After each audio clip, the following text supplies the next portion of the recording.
नमस्कार दोस्तों, good morning. आज है 31 जुलाई 2021 और आज हम डिस्कस करने वाले हैं द हिंदूज न्यूज़पेपर एनालिसिस को। दोस्तों, आज के द हिंदू न्यूज़पेपर में एडिटोरियल पार्ट बहुत ही मज़ेदार है, तो चलिए वीडियो को स्टार्ट करते हैं। दोस्तों, सबसे पहले तो यहाँ पर आपको राइट साइड न्यूज़ नज़र आ रही होगी कि हमारी इंडिया का टोक्यो में एक और मेडल जो है बिल्कुल फिक्स हो गया है। वो अभी कंफर्मेशन नहीं हुआ, बट ये तो आप मान के चलो कि सिल्वर मेडल तो हमें, सॉरी सिल्वर नहीं, ब्रॉन्ज मेडल तो हमें कंफर्म मिलेगा ही मिलेगा। आप देख सकते हैं यहाँ पर लोविना ने अपने पास इंडिया में मेडल को बिल्कुल सिक्योर कर लिया है। अभी गारंटेड है कि ब्रॉन्ज तो हमें मिलेगा ही मिलेगा, बाकी परफॉर्मेंस अच्छी रही तो हम सिल्वर और गोल्ड की ओर भी मूव ऑन कर सकते हैं। दोस्तों, एक बात मैं आपको बता दूं, ये जितने भी टोक्यो के ओलंपिक्स हो रहे हैं 2020 में, ये खासतौर पे क्यों ज़्यादा चर्चा में है, क्योंकि इनके जो मेडल्स बनाए गए हैं ये सारे इलेक्ट्रॉनिक वेस्ट से बनाए गए हैं। इससे कहीं ना कहीं ये प्रमोट की जा रही चीज़ है कि जैसे हमारे पास लिमिटेड रिसोर्सेज होते हैं उस हिसाब से हमें अपने पास रिन्यूएबल चीज़ों का यूज़ करना चाहिए। मतलब अपने जितने भी वेस्ट हैं, अगर हम उनसे कोई एक अच्छा प्रोडक्ट बना सकते हैं तो उसको इनिशिएट करना चाहिए। और इस बात को लेकर टोक्यो ओलंपिक्स ने एक बहुत बड़ी मिसाल कायम की है, जिसने इलेक्ट्रॉनिक वेस्ट से जितने भी मेटल्स है, चाहे वो गोल्ड के हों, चाहे ब्रॉन्ज के हों, चाहे सिल्वर के हों, वो सारे बनाए हैं। दोस्तों, मुझे याद है कि जब मैं बचपन में छोटा था तो मुझे ऐसा लगता था कि शायद गोल्ड मेटल में के अंदर वो पूरा जो गोल्ड सिक्का सा होता है वो गोल्ड का होता है, लेकिन नहीं, वो कलर गोल्ड होता है, लेकिन वो गोल्ड कभी भी नहीं होता है। ये बात आप भी याद रखना, ठीक है। चलो, इसके बाद हम थोड़ा सा नीचे की ओर आते हैं। दोस्तों, मैं आपको बता दूं, कल सीबीएसई बोर्ड वालों का रिजल्ट आया है, यानी 30 जुलाई 2021 को रिजल्ट आया है। और आप ये मान के चलो कि उनका जो रिजल्ट है वो उनके पास परफॉर्मेंस के हिसाब से उनको दिया गया है। और मेरे जितने स्टूडेंट हैं उनके हिसाब से सभी के 96 97 इस टाइप के मार्क्स आए हैं। और वही चीज़ यहाँ भी लिखी है कि 99.4% स्टूडेंट जो है वो सीबीएसई की तरफ से पास किए गए। दोस्तों, जब भी रिजल्ट इस टाइप का आता है, देखो, एक तरफा अगर हम देखें तो हम बहुत अच्छा लगेगा, लेकिन दूसरी तरफ से देखें तो ये सबसे खराब रिजल्ट्स में से एक है। क्योंकि जितना ज़्यादा अच्छा रिजल्ट आता है उतना ही इकॉनमी के ऊपर अनएम्प्लॉयमेंट का बर्डन बढ़ जाता है। क्यों? क्योंकि जब इतने सारे number of students pass out करके निकलते हैं इतने अच्छे परसेंटेज से, तो देखो, अभी तो हमने इनकी जो मार्किंग दी है वो एक एस्टिमेटेड बेस पर दी है। एक्चुअली में स्टूडेंट ने तो उतना स्कोर नहीं किया, हो सकता है वो उससे ज़्यादा कर सकता थे, हो सकता था वो उससे कम करते।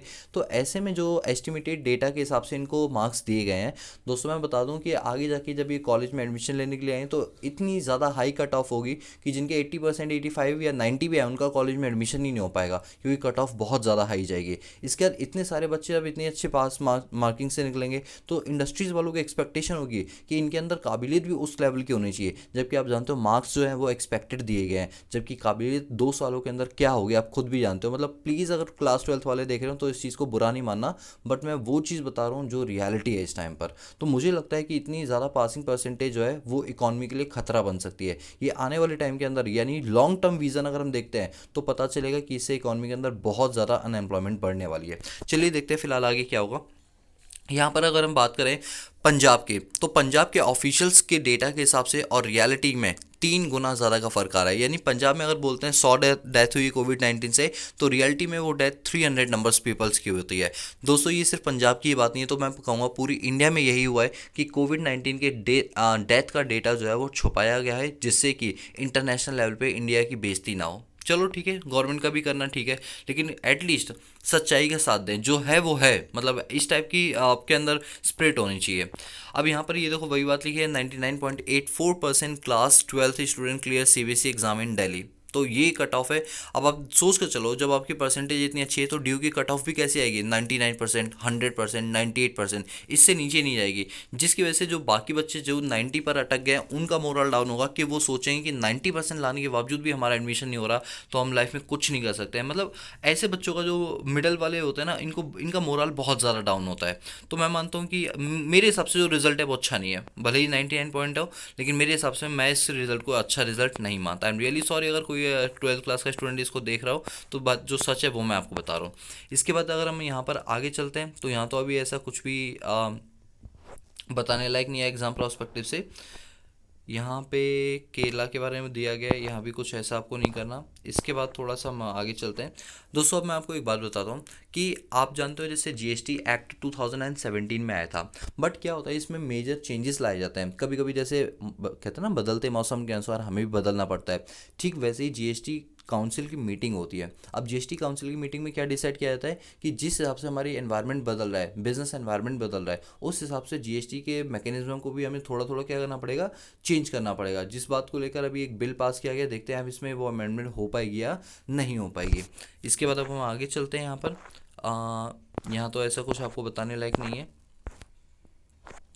चलो, ये सारे देखो ये गाइडलाइंस हमारे आप देख सकते हैं दिल्ली मेट्रो में जब से हमारी जो सिटिंग अरेंजमेंट है वो ख़त्म हुई है, तब से देखो लाइनें तो थोड़ी कम होगी, लेकिन मेट्रो के अंदर की जो भीड़ है आप देख सकते हैं वो कितनी ज़्यादा हो गई है। अल्टीमेटली हम लोगों को बहुत ज़्यादा प्रॉब्लम्स होती है दिल्ली के अंदर। तो कभी मेट्रो में आते हैं तो पहले लाइन में लगो, इसके बाद फिर अंदर चेकिंग कराओ, उसके बाद देखते हैं मेट्रो भरी हुई है तो अंदर नहीं घुसने देते। मतलब ये सारी चीज़ें सिचुएशन जो है कोविड-19 के बाद भी बहुत ज़्यादा हमारे पास देखने को मिल रही हैं। इसके बाद यहाँ पे और आगे चलते हैं। ये आ गया हमारा एडिटोरियल पार्ट। अब यहाँ पर एक एडिटोरियल पार्ट में बोला गया है लॉ एंड लॉ मेकर्स की बात बोली गई है। यहाँ पर ये एडिटोरियल बेसिकली फोकस करता है किन चीज़ों पर, कि जैसे हमारी जो असेंबली होती है, ठीक है, उस असेंबली के अंदर क्या हुआ, अभी केरला के अंदर असेंबली के अंदर तोड़फोड़ की गई मंत्रियों के द्वारा। तो कहा गया यार जो मंत्री लोग अगर तोड़फोड़ कर रहे हैं, जब जनता इनको देखती है, जब यूथ हमारा देखता है इनको, तो उनके अंदर भी ये चीज़ें आ जाती हैं। क्योंकि हम अल्टीमेटली आइडियल किसको मानते हैं, अपने मंत्रियों को मानते हैं, उनकी चीज़ों को हम अडॉप्ट करते हैं। अगर हमारे मंत्री लोग असेंबली में तोड़फोड़ करेंगे, 2,20,000 रुपये का नुकसान भी कर दिया, तो सुप्रीम कोर्ट ने कहा कि ये क्रिमिनल केस पड़ेगा इनके ऊपर, क्योंकि क्रिमिनल एक्टिविटीज़ है। आप पब्लिक का जो पैसा है उससे ही खरीदी हुई चीज़ है, आप पब्लिक के पैसों का इस तरह से वेस्ट करे हुए, ये बहुत गलत चीज़ है। तो मुझे लगता है कि सिर्फ मिनिस्टर्स को ही नहीं, हर इंसान को अपनी लाइफ में अगर वो उसको कोई अपना आइडियल मानता है तो उसे ऐसी हरकत नहीं करनी चाहिए, बिल्कुल भी नहीं करनी चाहिए, क्योंकि इससे कहीं ना कहीं सोसाइटी पर एक नेगेटिव इम्पैक्ट पड़ता है। ये हमारे लॉ एंड लॉ मेकर्स का एडिटोरियल बोलता है। मुझे जो आज आपको पढ़ाना है that is patch work process. ये पैच वर्क प्रोसेस क्या है, सुनो ध्यान से। ये प्रोसेस आपका जो है वो आरबीआई से रिलेटेड है। दोस्तों अगर आपको याद होगा, मैंने अभी आपको एक चैप्टर पढ़ाऊंगा जिसमें बैंकिंग चैप्टर होगा। बैंकिंग चैप्टर के अंदर होगा भारत के 5 रत्न है, मतलब आरबीआई के 5 जो हैं अपने सब्सिडरीज हैं। उनमें एक सब्सिडरी है जिसको बोलते हैं DICGC। ये क्या बोलता है, ये बोलता है कि अगर आपके बैंक के अंदर जो पैसा डिपॉजिट में डाला हुआ है, कल को बैंकरप्सी हो जाती है, बैंकरप्ट हो जाती है, या बैंक में चोरी भी हो जाती है, तो आपका इंश्योरेंस करा के देंगे कि आपके खाते में जितने भी रुपए पड़े एटलीस्ट 5 लाख रुपए तो बैंक वाले बिल्कुल देंगे ही देंगे। मतलब इंश्योरेंस अमाउंट है वो। उसके ऊपर आरबीआई डिसाइड करेगी कि इसको कितना पैसा देना है। लेट सपोज मैंने ओरिएंटल बैंक ऑफ कॉमर्स में अपने 12 लाख रुपए जमा करा रखे हैं। कल को उसी बैंक, उसी शाखा में जहाँ पर मैंने अकाउंट खुलवाया था, उसमें डकैती डल जाती है और सारा पैसा लूट कर ले जाता है, तो मुझे टेंशन लेने की ज़रूरत नहीं है, क्योंकि 12 लाख में से 5 लाख रुपए तो मेरा DICGC के तहत क्या है, इंश्योर्ड है। 5 लाख तो बैंक मुझे देगी ही देगी। उसके ऊपर जो मेरा 7 लाख बचा है, क्योंकि मेरे टोटल 12 लाख रुपए थे, तो जो 7 लाख रुपए बचे, ये आरबीआई की गाइडलाइन डिसाइड करेगी कि 7 लाख रुपए आरबीआई देगी या बैंक को अपनी जेब से देना पड़ेगा। लेकिन ये कंफर्म नहीं है कि ये 7 लाख आपको मिलेंगे या नहीं मिलेंगे। ये थोड़ा सा कस्टमर के ऊपर एक रिस्क बना रहता है।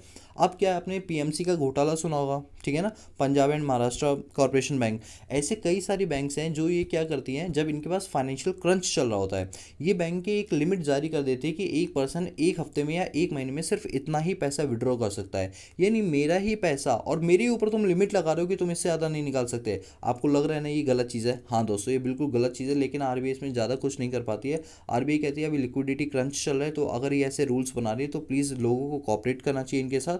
चलो हमने वो कॉपरेट भी किया, लेकिन इन बैंकों के अंदर एक गलत चीज़ क्या हो जाती है कि ये लोग बोलते हैं कि नहीं आपको 1 साल लग जाएगा अपना पैसा निकालने में। तो भाई मेरा पैसा है, मुझे 1 साल का टाइम लग गया, मतलब मुझे चप्पल घिसने पड़ेंगे तब मैं मेरे अकाउंट से मेरा पैसा निकाल पाऊंगा। ये चीज़ गलत है। इस बात को लेकर आरबीआई की एक स्ट्रिक्ट गाइडलाइंस आई है, वो ये कि अगर अगर किसी भी बैंक ने 90 दिन तक पैसा नहीं दिया, ठीक है, तो कोई दिक्कत नहीं है। 90 दिन तक आप किसी को रोक सकते हो, मतलब आपको 90 दिन तक तो उससे पैसा देने ही देना, आप 80 दिन रोक लो, लेकिन 90 से एक दिन ऊपर नहीं होना चाहिए। अगर 90 से एक दिन ऊपर हो गया तो आपको बाकायदा ब्याज भी देना पड़ेगा। और कितने रुपए तक आप निकाल सकते हो? 5 लाख रुपए तक आप निकाल सकते हो। जैसे पीएमसी बैंक है, फाइनेंशियल क्रंच चल रहा है, अगर मैं उसमें से 10,000 निकालने हो सकता है वो मना कर दे, लेकिन बोला गया कि 5 लाख रुपए तक आप बिल्कुल निकाल सकते हो, वो भी कब? 90 डेज से। अब ये देखना बाकी है कि ये जो रूल है ये रेट्रोस्पेक्टिव इफेक्ट से लगे या प्रोस्पेक्टिव से लगे। रेट्रोस्पेक्टिव मतलब होता है बैक डेट से एप्लीकेबल होगा या आज की डेट से एप्लीकेबल होगा, ठीक है। तो आप ये चीज़ याद रखना। और वैसे अभी इसके लिए मैं एक चैप्टर पढ़ाऊंगा रमेश सिंह में, इंडियन इकोनॉमी के अंदर, चैप्टर नंबर 12 बैंकिंग, उसमें ये पॉइंट आपको ज़्यादा क्लियर हो जाएगा, ठीक है। चलो ये था, इसके बाद ये था एडिटोरियल पार्ट इसका। अब यहाँ पर ये तो आपको कुछ नहीं करना, यहाँ तो ऐसा कुछ है नहीं। अब यहाँ पर इंडिया और चाइना में 12th राउंड की एक मीटिंग हुई है, ठीक है। वो मीटिंग फ्राइडे को हुई थी और इस मीटिंग के अंदर क्या हुआ था, फ्राइडे को नहीं बल्कि ये आज होनी है। इस मीटिंग में ये डिसाइड किया जाएगा कि जो हमारे यहाँ पर जो बाउंड्री लाइन को लेकर दिक्कतें चलती हैं, बाउंड्री लाइन को लेकर सीमा पर, तो उन सीमा की प्रॉब्लम्स को कैसे हम रिजॉल्व करें, क्योंकि हम नहीं चाहते कि बार बार एक ही चीज़ पर डिस्प्यूट हो, बाउंड्री लाइन पर डिस्प्यूट हो। तो उस डिस्प्यूट को हमें पूरी तरीके से रिजॉल्व करना है, क्योंकि अभी ऑलरेडी हम पेगासूस वाले सॉफ्टवेयर को लेकर इतना चिंता व्यक्त करें, हमारा पूरा माइंड वहाँ पर डाइवर्टेड है। और ऊपर से ये जो चाइना वाले हैं, ये हमारे जो रीजन लद्दाख वाले रीजन, उसको ये क्या करना चाह रहे हैं, कब्जा करना चाह रहे हैं। तो इस बात को लेकर दोनों कंट्रियां बैठेंगे, डिस्कस करेंगे कि इस प्रॉब्लम को कैसे हम रिजॉल्व कर सकते हैं। इसके बाद यहाँ पर एक न्यूज़ आ रही है कि गूगल ने रिमूव किया अराउंड 1.5 लाख रुपए नहीं sorry 1.5 lakh content pieces. Content pieces का मतलब क्या होता है, जैसे मान लो आप गूगल पे या फेसबुक पे कहीं भी ऐसी पिक्चर अपलोड करते हो जो कि हिंसा फैला सकती है, कोई ऐसी वीडियो पोस्ट करते हो जो यूथ को बिगाड़ सकती है, तो इस टाइप के जो कंटेंट होते हैं इनको अभी हमारे जो साइबर एक्ट है उसके थ्रू क्या कहा गया कि इन सारे कंटेंट्स को यहाँ पर रिमूव करो। आपने देखा होगा फेसबुक के ऊपर अगर कोई भी डेथ की वीडियो होती है, किसी को बुरी तरह से वायलेंट किया जा रहा है, तो उस पर लिखा होता है कि ये जो कंटेंट है ये आप 18+ वाले देख सकते हो। फिर आप उस पर क्लिक करते हो तब आपको वो कंटेंट नज़र आता है। तो इस टाइप की जो चीज़ें हैं वो लगभग 1.5 लाख जो पोस्ट है उनको यहाँ से रिमूव किया गया है, क्योंकि देखा गया कि इस पोस्ट के थ्रू कहीं ना कहीं हिंसा बढ़ने का काम होता है, जो कि मेरा मानना है कि हाँ ये बिल्कुल सही किया जो भी किया, ठीक है। चलिए इसके बाद यहाँ पर और आगे बढ़ते हैं। तो यहाँ पे अभी तो ऐसा कुछ भी नहीं है, आगे देखते हैं। अच्छा, यहाँ पर है government introduce bill on insurance forms. क्या मतलब है इसका? दोस्तों आपको पता है कि जो एफडीआई का कॉन्सेप्ट है, अब एफडीआई का कॉन्सेप्ट बहुत इंडिया में चलना स्टार्ट हो गया है, ठीक है। आप जानते हो कि पब्लिक सेक्टर अंडरटेकिंग यूनिट्स जो हैं, अब उनका जो प्रॉफिट मेकिंग है वो लॉस में कन्वर्ट होता जा रहा है, और काफ़ी सालों से पीएसयूज़ में लॉस होता आ रहा है। तो गवर्नमेंट ने एक बहुत बड़ा डिसीजन ये लिया कि क्यों ना हम अपनी पीएसयूज़ को जो है वो प्राइवेटाइज़ कर दें, क्योंकि देखो हमसे चल नहीं रही है, तो क्यों ना इसको प्राइवेटाइज़ करके प्राइवेट सेक्टर के मैनेजमेंट का फ़ायदा उठा के इसको क्या बनाया जाए, प्रॉफिट मेकिंग बनाया जाए। इस कॉन्सेप्ट को बोलते हैं ट्रिपल पी। क्या बोलते हैं? Triple P, public private partnership. क्या बोलते हैं? पब्लिक प्राइवेट पार्टनरशिप बोलते हैं कि आप प्राइवेट सेक्टर वाले लोग पब्लिक सेक्टर के साथ मिलकर पार्टनरशिप करेंगे और उसे प्रॉफिट मेकिंग बनाएंगे।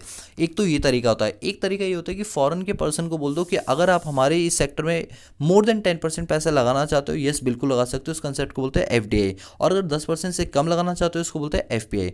अब आपने सुना होगा सन 2019 में जब कोविड-19 आया था, तो उस टाइम पर निर्मला सीतारमन जी के स्टेटमेंट ये थे कि हम इंश्योरेंस सेक्टर के अंदर एफडीआई के कॉन्सेप्ट को इंट्रोड्यूस करेंगे और इसको प्राइवेटाइज करेंगे, क्योंकि इंश्योरेंस सेक्टर लॉस मेकिंग में चल रहा है। गवर्नमेंट क्योंकि उसको चलाती थी, गवर्नमेंट की पीएसयूज थी, अब वो उसको प्राइवेटाइज करने की सोच रहे हैं ताकि प्राइवेट सेक्टर के मैनेजमेंट का फायदा उठा के इंश्योरेंस को एक प्रॉफिटेबल बिजनेस बनाया जा सके। तो आने वाले टाइम के अंदर आप देखेंगे कि जो हमारा इंश्योरेंस कंपनी जो पूरी तरह से गवर्नमेंट कंपनी थी, वो किस में कन्वर्ट हो जाएगी, प्राइवेट कंपनी के अंदर कन्वर्ट हो जाएगी। तो ये सारी बातें अभी की गई हैं। और दोस्तों यहाँ पर बोला गया है कि देखो एक बात याद रखना, जब भी कोई एक्ट वगैरह या कोई बिल पास होता है तो ज़रूरी है कि अपोजिशन पार्टी उस पर बातचीत करे, उस पर चीज़ें सुलझाने का काम करे। मतलब ये अपोजिशन पार्टी को किसी भी बिल पर बोलना बहुत ज़रूरी होता है, ताकि उसके लूप पॉइंट है उनको, उन कमजोरी को पकड़ के उनको चेंज करवाया जाए। लेकिन आजकल देखे जा रहे हैं अभी पार्लियामेंट में के अंदर 2 बिल तुरंत पास हो गए बिना अपोजिशन पार्टी ने कुछ किए हुए। दोस्तों ये बिल बहुत खतरनाक बिल होते हैं, क्योंकि जब तक अपोजिशन पार्टी बोलेगी नहीं कि इसमें ये खराबी वो खराबी है और बिना उसके आप पास किए जा रहे हो, ये चीज़ गलत होती है कहीं ना कहीं। तो कहा जा रहा है कि जैसे हमारा फार्म बिल पेंडिंग चल रहा है, पेगासूस को लेकर चल रहा है, इन पर सुनवाई के लिए हम बोल रहे हैं कि अपोजिशन पार्टी वाले बिल्कुल इसमें बात करेंगे, लेकिन बाकी बिलों को पास होने दो। मेरे हिसाब से ये चीज़ें गलत हैं। बाकी अभी जो बिल चल रहा है वो इंश्योरेंस को लेकर चल रहा है, देखते हैं ये कब पास होता है और कब नहीं पास होता है, ठीक है। इसके बाद यहाँ पे और आगे अगर हम चलते हैं तो यहाँ तो अभी ऐसा कुछ भी नहीं। ये कॉलेज की कट ऑफ की बात की गई, लास्ट ईयर का क्या रेट था क्या नहीं था, ये सारी बात चल रही है, ठीक है। खैर अभी इससे हम ज़्यादा बात नहीं करें क्योंकि हमारे एग्ज़ाम से कोई मतलब नहीं रखता है। चलो न्यूज़ के प्रोस्पेक्टिव से तो अच्छी चीज़ है। अब हम अपने चलते हैं उसके बारे में, जो अपना बिजनेस सेक्शन आता है। देखो बिजनेस सेक्शन की अगर हम बात करें तो जो हमारा कोर सेक्शन है वो जून मंथ के अंदर 8.9% से ग्रो अप हो चुका है। कोर सेक्टर का मतलब क्या होता है? ये वो सेक्टर होता है जहाँ पर हमारे पास जो रॉ मटेरियल होता है, इंडस्ट्रीज को जिन जिन रॉ मटेरियल की ज़रूरत पड़ती है ये वो होती है। जैसे स्टील प्लांट्स को स्टील की ज़रूरत होती है तो वो उसका कोर सेक्टर कहलाएगा। तो अभी पेंडेमिक के टाइम पर थोड़ा सा हमारा लेवल डाउन हो गया था, लेकिन जिसके बाद जैसे ही थोड़ा सा लॉकडाउन खुलता है वैसे ही यहाँ पर जो ग्रोथ है वो हमें देखने के लिए यहाँ पर मिल जाती है, ठीक है। और यहाँ पर एक न्यूज़ है, deficit reach 18.2% of the year target in June. आप जानते हो फिस्कल डेफिसिट क्या होता है? जब गवर्नमेंट की बोरिंग्स बढ़ जाती है, गवर्नमेंट के एक्सपेंडिचर बढ़ जाते हैं और गवर्नमेंट की रेवेन्यू कम होती है। तो कहा जा रहा है कि जून महीने का जब हमने फिस्कल डेफिसिट निकाला तो यह लगभग 18.2% है, यानी 100 रुपये जो हमारी कमाई है और हमारे खर्चे 118 रुपये के हैं। इसी वजह से हमारा माइनस में चला गया, 18.2% का हमें क्या हो गया, डेफिसिट हो गया। ठीक है, अब अगर हम यहाँ पर बात करें हमारे यहाँ पर कौन कौन सी टॉप 50 कंपनी आज की डेट में जो निफ्टी के अंदर कवर होती है, तो मैं आपको बता दूँ ये आपकी आ गई Adani port, Asian paint, Axis bank, Bajaj auto, Bajaj finance services, Bharti Airtel, BPCL, Britannia India, Cipla, coal India, Divi's lab, doctor Reddy lab, anchor motor, Grasim India, HCL technology, HDFC bank, HDFC life, Hero MotoCorp, हिंडन company, Hindustan Unilever, ICICI bank, IndusInd bank, Infosys, Indian oil corporation, ITC, JSW steel, Kotak bank, L and T, एम&एम, Maruti Suzuki, Nestle India limited, NTPC, ONGC, power grid corporation, Reliance industry, SBI life, state bank, Shri pharma, sun pharma, Tata consumer products, Tata motor, Tata steel, TCS, tech Mahindra, Titan, UltraTech cement, UPL और विप्रो।